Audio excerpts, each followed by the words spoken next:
We are here. So here we are, Jimbo's 60th birthday.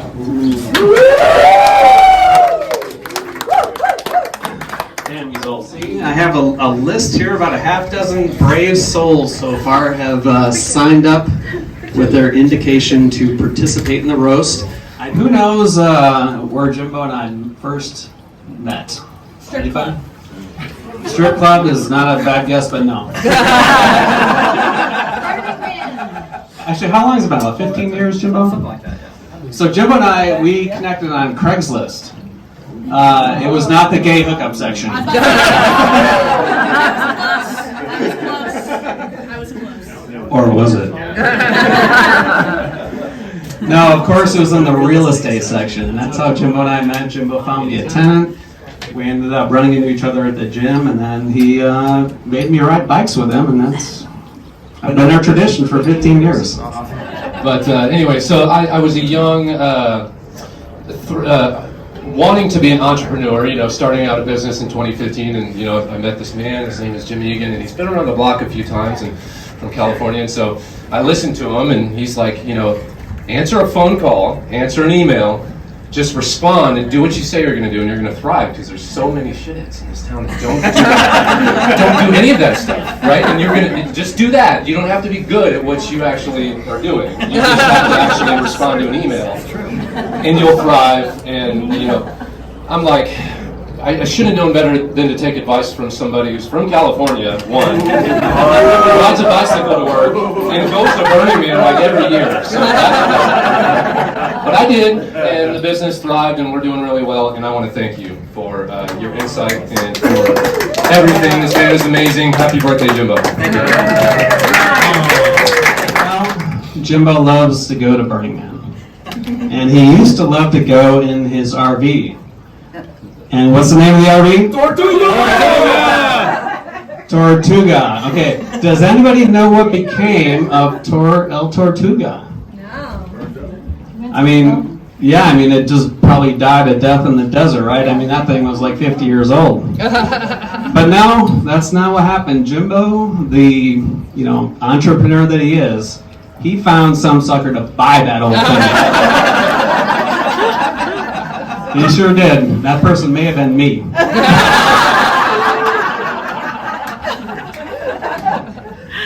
But me, being the entrepreneur that I am, painted it, put it in my back field, connected utilities, and my handyman has lived in that thing for like a half dozen years now. Hey everybody, how you doing? Met Jimbo probably about, 30 years ago or something like that.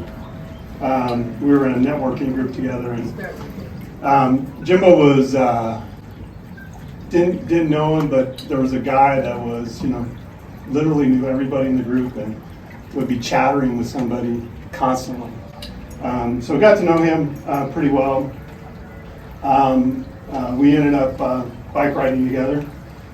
Probably put maybe 10,000 miles on bikes together. Yeah. Lots of miles. 500 miles in one trip. Got to know each other through business. A couple of unruly customers, and they ended up getting arrested, and the wife almost got arrested, and the kid got arrested, and it was a shit show. And the next morning I get a call from Jimbo, and he goes, "Hey, what happened at your dealership yesterday?" And I go, "Are you talking about the guys that got arrested?" And he goes, yeah, those guys work for me. I go, "Of course they do." My favorite story is Jim and Barb used to come over probably almost every Friday night, and we'd go swimming in jacuzzi, watch movies, drink too much, eat too much, have a good old time. And our kids were probably, 7, 8, 9 or so. Laura and Barb weren't there yet. So the kids were there with Jimbo. And so we all kind of came back together to the house, and Jimbo starts telling the story to us about how the kids wanted to go swimming. And the kids replied to him, "Well, we can't go right now because there's not an adult here." Woo! Awesome. So, as we all know, Jim used to occasionally imbibe, have a few drinks. He did.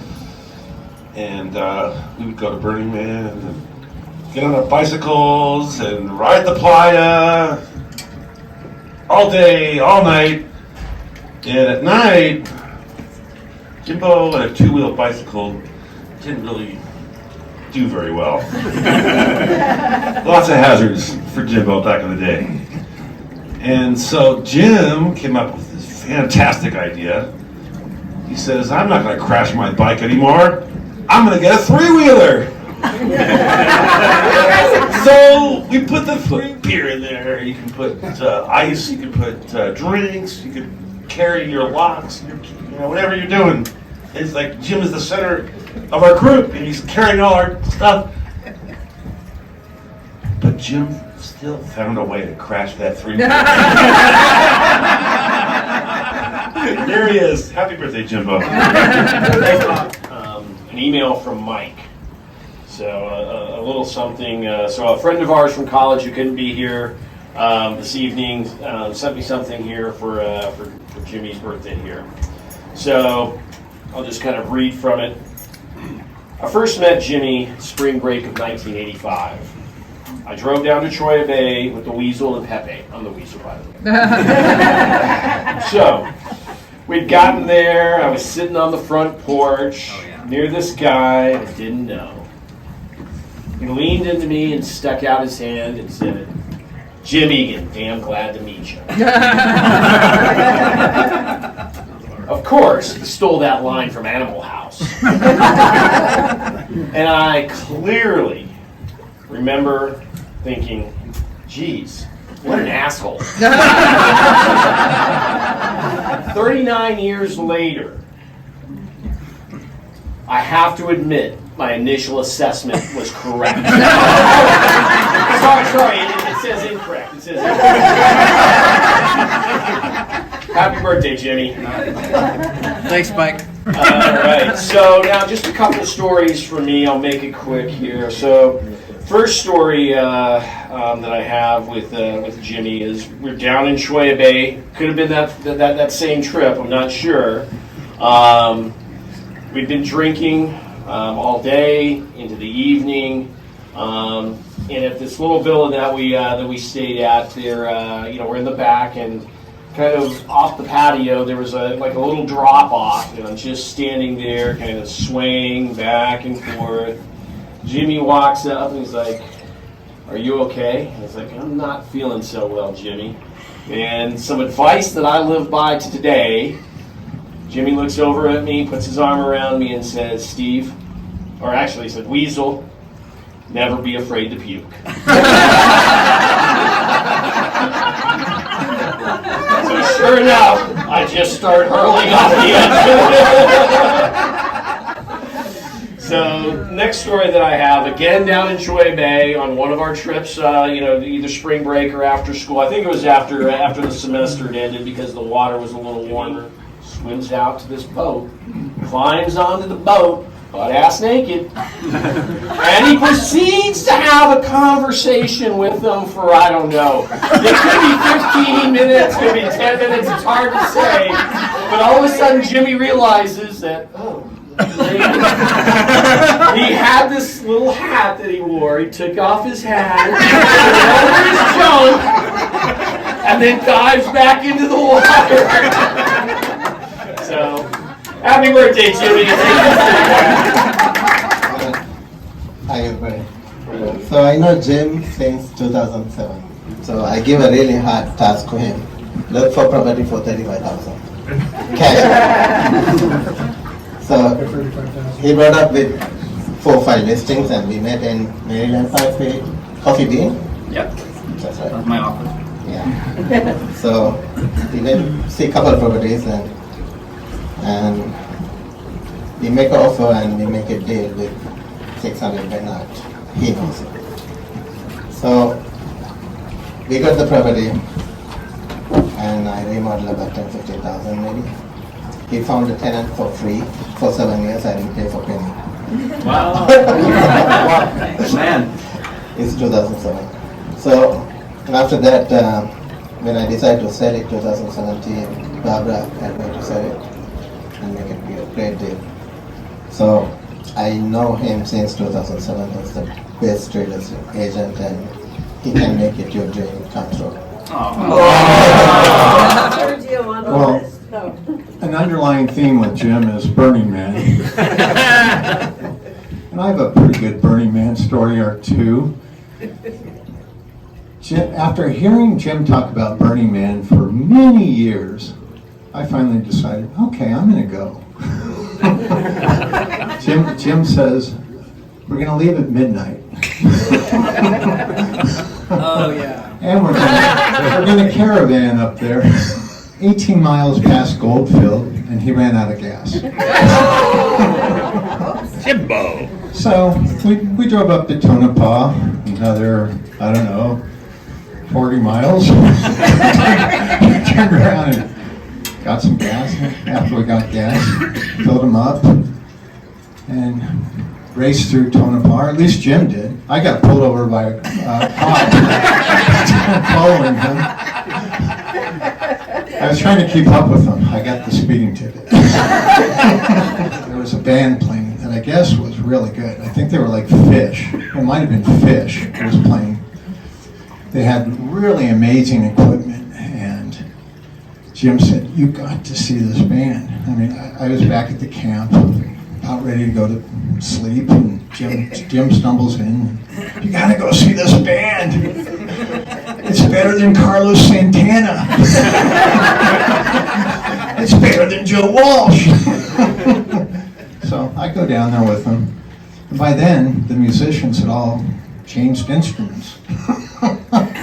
So the drummer is now the harmonica player. The harmonica player is now the drummer.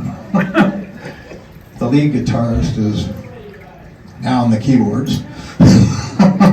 They weren't very good. Jim's been a fantastic brother-in-law, and I love him. All right, well, I met Jim in the bathroom.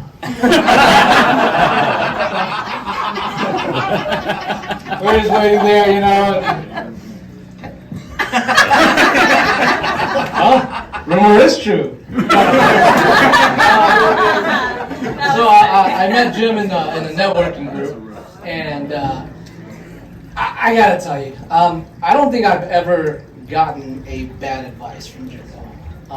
I have the very first advice he gave me, I believe, is we started this pest control company, and Jimbo says, "Well, you don't take credit cards." I was like, "What the hell's wrong with you?" It's just take credit cards. You'll have more clients than you could ever dream of. Well, yeah, I don't know, man. I kind of just like taking checks and cash, and then, man, Jim was like, "Dude, you gotta do it. You gotta do it." So now I had to convince my wife to do it. So I finally we did, and man, one of the best decisions ever. Now I always thought, when I first met Jimbo, I said, "Man, he's a property manager. We have a pest control company." Now I landed. This is like a jackpot for me, and then Jim goes, "Well, I got these properties for you." And I said, "Man, Jim, I thought you were my friend, man." I remember going to these properties, and I would open cabinets and drawers, and there'd just be like 50, 60 roaches in those cabinets. The things I will have to do to these properties to fix this problem. I thought you liked me, Jim. Yeah. But I always said that if I ever go to jail, I will always use my one phone call to call Jim. Jim will just, I got it, man. It's all good. Because I can call him my friend, because he's the only friend I know that's never called me and asked me for money. So.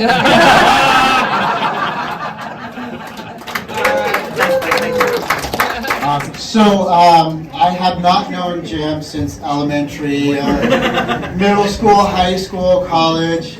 I did not meet him on Craigslist. Although my wife did come home one day after working out and said, "I've met a man." And I was like, all right. So anyway, it's through workouts and cycling that we've met Jim. And I just want to talk a little bit about maybe his character and his way to retain information that's given to him, and the way he can hold things and keep things within him that have been told to him.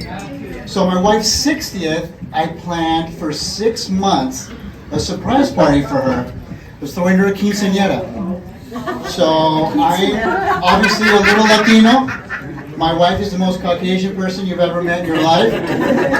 She does say tortillas. And she asked me if I can make her some avocado spread every once in a while. So with that being said, she talks a little bit of shit about Latinos, so you know what? I'm going to throw her quinceañera. So I had the piñata, I had mariachi set up, I had the taco guy there. It was going on. So I sent out e-bites. It's a secret. Shh, don't tell anybody. Linda's 60th. So this is going on for like 6 months. I'm planning and doing all this stuff. And my friend happens to see my wife at the pool. And they're like, "Hey, how's it going? Oh, good. I haven't seen you in a minute." Yeah. Jim's like, "We'll see you at the party." And Linda goes, "Party? What party?" And Jim, in his infinite wisdom, goes, Oh, I must be thinking of somebody else. Never mind. Talk to you later." She leaves the pool, and immediately my phone's. He's like, "Oh, Serge, I think I fucked up." I told Linda that. I go, "I'll take care of it." Jim, I'll take care of it. Because, mind you, I ain't got a burner phone. I've got people calling me. This is some top secret level shit. If I was ever going to cheat on her, I think I'd... So I've got some stuff going here, and I'm like, "Jim, I'll take care of it. I'll handle it." She comes home, and she's like, "I'm not going to leave with Jim as." I'm like, "Oh, Jim. Jim, he's just crazy. It's probably like, that stuff that happened in the 70s, it's coming back." So, don't hear anything. Everything's going swimmingly. Everything's fine. And the day of the party, I'm getting her there on the premise that her friend bought a new puppy. So she called her that day, and we're just dog people. So he called her that day. "Oh, you're not going to believe what I did. I got a new puppy. You've got to come see her. But I'm not getting her till whatever time, 12 o'clock or whatever. Come see the puppy." "Okay, great. We're going to be there." And all of a sudden, knock. And I'm like, come at the door. We open the door, and it's Jim and Barb. And they're dressed in black going, "Hi, is this where the party's at?" Barb goes like this. "Jim?" She has a gift in her hand. She just drops the gift and kicks it over. And Linda comes in the door and she's like, "What are they doing here?" I go, that house up the street on the corner's for sale. So I'm sure, and Margaret asked me about it, so I'm sure she's showing the house to somebody. And she's like, "Well, why would they park up the street?" I go, "I don't know. You know those guys, they just probably didn't, go in front of the house because that's where the people are going to meet them." She's like, "Oh, okay." So she gets back, gets ready, and I get another random text on my burner phone. "Sorry, Serge." All this, I don't know how we got to the house, and we get to the party, and who's late? So from all this, still a great guy. Barb's awesome. Barb didn't kill him that day, so but always my buddy, concert buddy right there. I met Jim in college as a kind of Choya Bay Blues Club tribe that we converged in Rocky Point every spring break. And we got pretty crazy there. And, I recount some memories, but I don't remember anything. So, Instead, I decided to develop some prose for you. Okay. All right, here it goes. I hope I have a good rhythm to this. Let me see, get my phone right. That's not. Okay. In the deserts of Las Vegas, where creatures and critters crawl, lives Jim Egan, Jimbo, now 60. Why, he's seen it all. From wild young days at the U of A, Rotsy dreams of jets flying his way. Corona beers, shots of tequila in Mexico's heat, Choya Bay Blues Club, where the wild hearts would meet. A backache persuaded, his dreams took a hit, but Jim's spirit remained never to quit. With Barb, his love, a force to obey, Jim turned to vegetarianism. No more tequila to give sway. No more nights sipping, slurring, and raising nonsensical toasts. His wild days are tame with nice games of chess and a hot herbal tea at the most. Okay. Happy birthday, Jim, with many candles to blow. Get ready.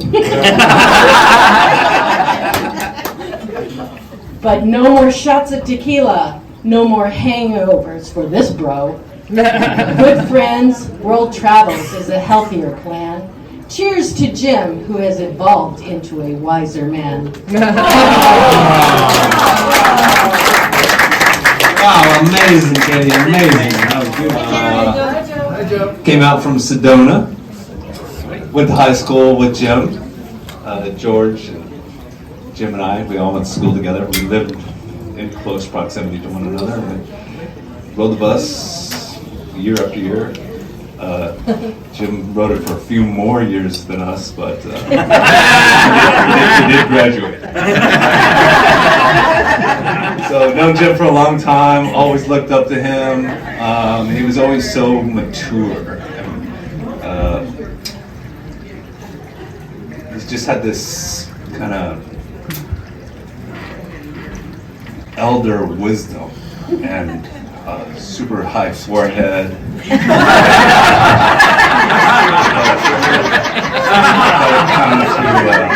Well, we really didn't hang out in high school too much. It was later years that I really got to know Jim a little bit better, for better or worse. We don't get to hang out that frequent, but when we do, it's always good, authentic, and real. 60, man. It's kind of hard for me to wrap my head around. But, I remember, Jim, his, favorite underwear was Speedos. Now it's Depends. He's a big boy now. He's always been super fit and in condition, but I think the only way he's really going to have a smoking hot body is during his cremation.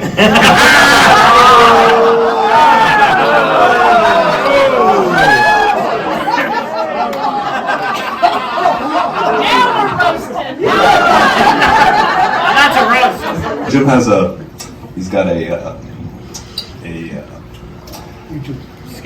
scale at which he rates his properties from A to F, as I'm sure a lot of you guys know. But he's the only property manager I know that will walk into a seriously sketchy scene with homeless squatting in it, and they'll just walk up and, as cool as possible, ask him to leave the property, and he's actually recorded some of it. Maybe you guys have seen some of it. He'll walk into a D property and will evict some of these homeless squatters only to put them in an F property.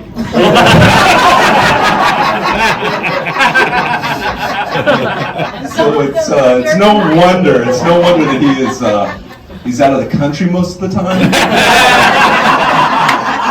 because he's either got an owner or a tenant trying to track him down. I'd be out of the country too. Like if you ever need anything, or if you need some advice, or you're not sure about something, reach out. I'm happy to share with whatever I can with you. And he's got a real heart, and he will absolutely give you the best information that he can, and it's always helpful, and I don't lean on him enough. It's like I don't want to bother him because he's super busy, but I so appreciate all your little nuggets of wisdom and your advice and coaching direction. I appreciate it. Thanks, Jim. Happy birthday, Jim. All right.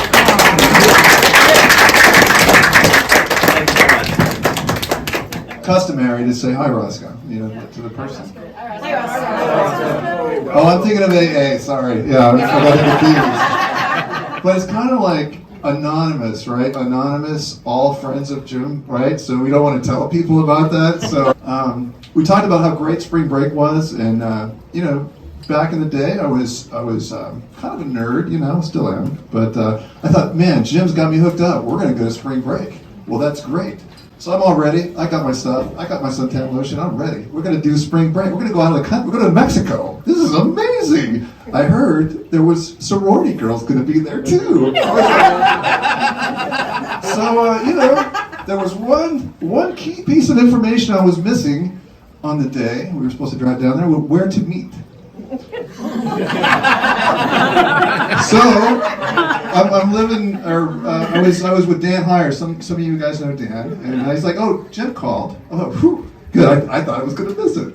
He's like, he said, "Meet them at the boneyard." Okay, some may know what this means. I did not. There's a whalebone somewhere, and where it hangs is the boneyard. That is what that means. Now, I didn't know that.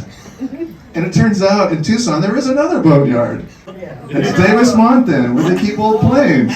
So I'm like, all right, well, this is Air Force, right? So it makes sense. We're going to meet at the boneyard. It was a lonely couple hours out there at the boneyard.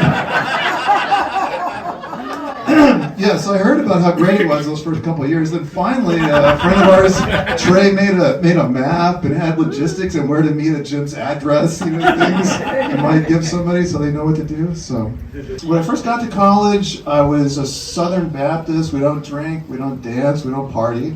After I met Jim, those things changed. Now I dance, now I party, and really Jim can be the Southern Baptist because he doesn't do those things now either. Well, except for the, using the Lord's name in vain. That was one thing. So other than that, totally fine. Not going to church too, that's another one. And I don't think you've been reading your Bible either. Have you repented of your sins? Yes. All right, it's balancing out here. I didn't think that one would fly. Have you been baptized? Not yet. Okay. Well, there's still hope for you. I think this roast is going to help, and maybe with enough help from your friends, we can get you to heaven ultimately. Otherwise, I think my impression was you're kind of going straight to hell. That was my first thought when I met you. I mean, Jim, we talked about him drinking and stuff. Do you know what his Halloween costume was in college? He dressed up as, no kidding, the Budman. It was their old mascot. He was a beer mascot for Halloween. He was the Budman. But what was great about that was he wasn't blocking any of us guys, right? By comparison, we look like Fabio. So I just wanted to say thank you for making us so popular.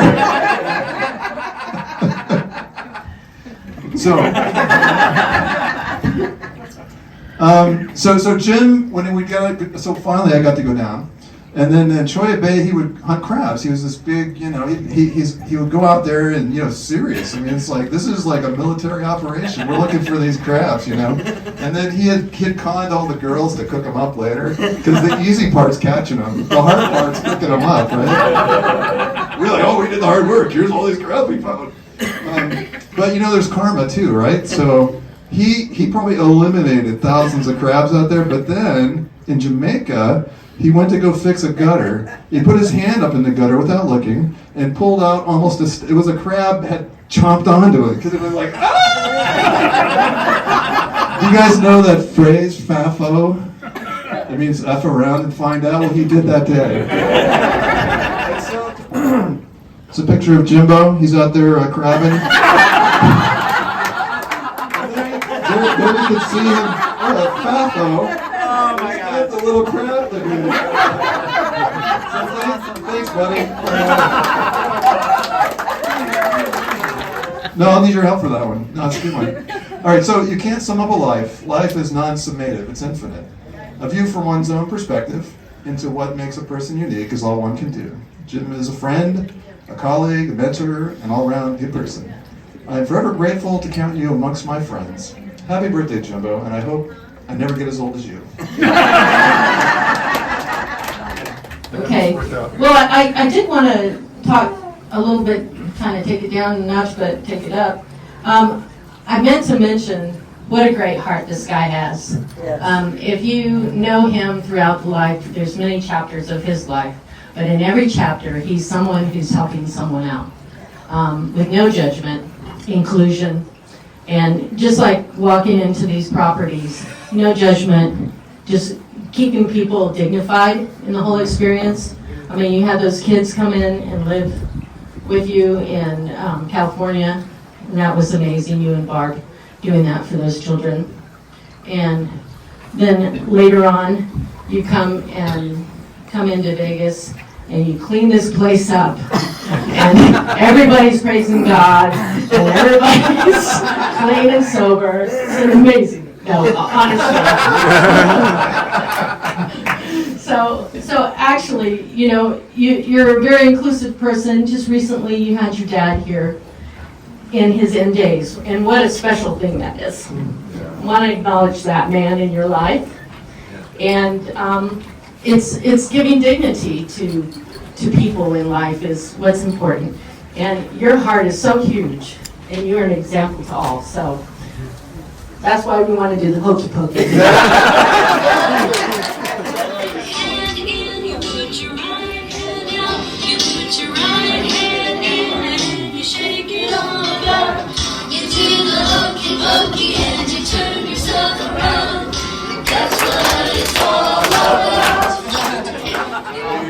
I guess. Since I'm up here. Thank you very much, everyone, for coming so far away. California, North Carolina, Boston. Did I say that right? Yeah, Boston, North Carolina, and really, it really means a lot to me that you guys put on all this effort to come here. So, thank you so much. Thank you.